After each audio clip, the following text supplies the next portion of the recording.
Parents couldn't make it. That's just the charger. Okay. So I'm just Stephanie and I pressing became this, right? acquainted many years ago when I saw her art as well. And she was actually part of my first show here at Leslie, which was fantastic. One of her pieces she donated to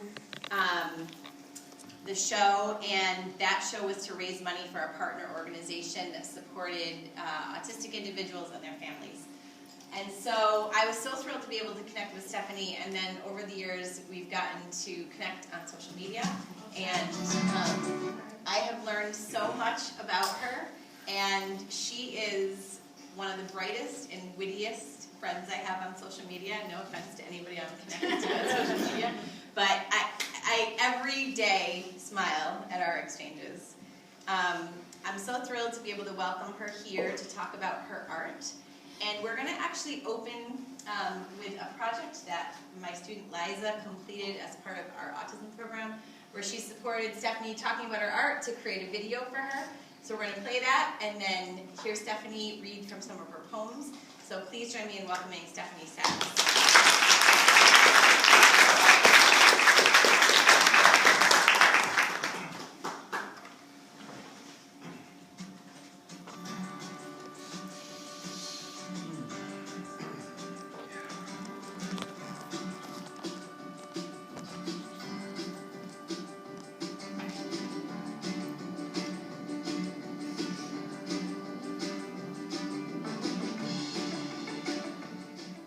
Every heart since a child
it's like sometimes when I'm around people that don't know me, but I wrote this poem because this is what it was like when I was in school, when it's hard for me, like, communicating stuff. So it's called What Are You Thinking? What are you thinking? What are you thinking is all she could understand. Again and again it would be said. In her head, a whirly twirl of confusion, searching for an answer, something to say. Think of something so they go away. Nothing. Thinking nothing was all she could say. Her mind all blank. It's all a mistake. Silence. So they finally went away. In her distance, she heard them whisper, tomorrow, maybe tomorrow, she will speak. Her face all blank, her head all in pain, because it was too hard, it was too late to speak. They were at another child's feet. Can't they see her pain? Can't they see her wanting to scream, to speak? She tries and tries, but nothing will escape. So they still ask her, what are you thinking? And still she can only say nothing.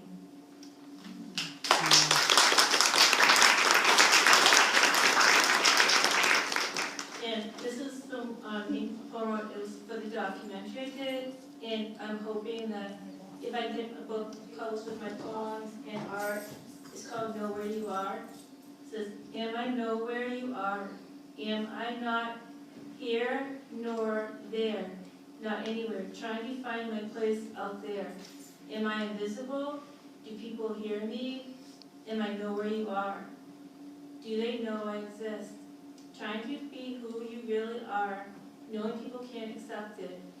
Am I know where you are? When you lie between two worlds, never quite fit in. Am I invisible?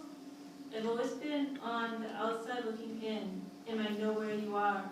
Or am I just walking through a rainbow haze? Is it wrong to watch the sand run through my hands? Am I invisible? Do they see my silent tears? Can they hear me banging on the glass wall that separates her from the world? Am I know where you are? People walk by as though I'm invisible. Am I know where you are? They talk as though she is deaf, not real. She sometimes may not hear until touched and brought back to reality. So am I know where you are, or am I just invisible?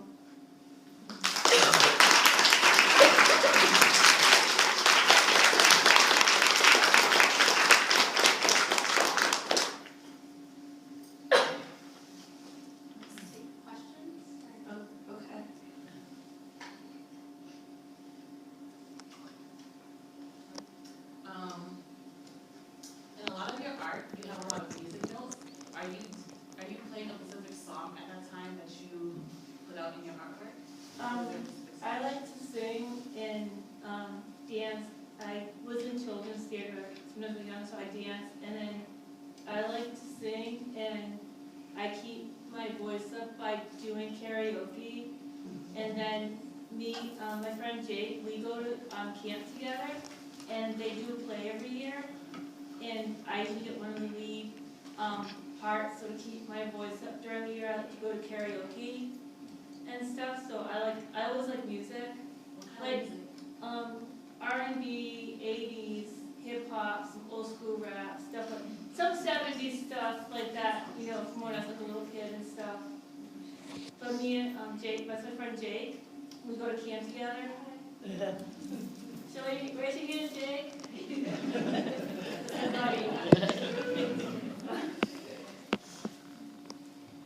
Other questions for Stephanie?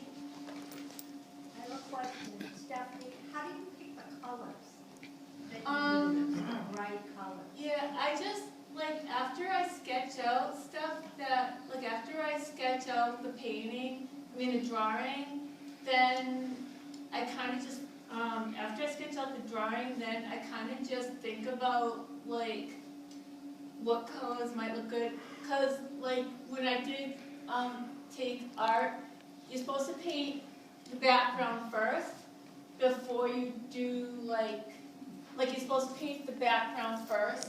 So after I figure out what color I want to do the background, then I decide what other colors will go with the rest of the art. I have a question. The feature piece that we used for the postcard that is out. We talked a lot about The mask. and I loved it. And when you told me the title, you said a little bit about it. And the title of this piece is "She Wears a Mask for the World." So I wonder if you would share what you shared with me with the audience. Well, I feel like probably a lot of people do, but I feel like sometimes I have to try to be like one way when I'm out, and it can be really hard. Cause like I've had a lot of therapies to help with, to like learn to be a certain way when you're out and try to, be appropriate and whatever. And then when you're home, it's like your downtime and stuff, or when you're with your friends, that you can be more yourself. So I feel like the mask is sort of like one way to, I know I have to be like when I'm out and stuff, and then when I'm home with my friends, I can kind of be more myself. And can you say a bit about that piece that's to the left of it, which is called "I'm Not a Puppet"? Oh, that's because sometimes when you have like a disability and stuff, sometimes you feel like people are like telling you what to do, or in school and stuff, you like feel like everyone's like telling you what to do, like you don't know how to think for yourself or do stuff. So a lot of my friends feel like they're always being controlled and stuff, so that's like I'm not a puppet. Or like you can't, like you're not having your own thoughts and stuff. So. I have a question about, some of your paintings are more pictures of people or like actual things, but also some of the other paintings, like the one above the Love Conquers Hate, which is just the flowing colors and the hearts.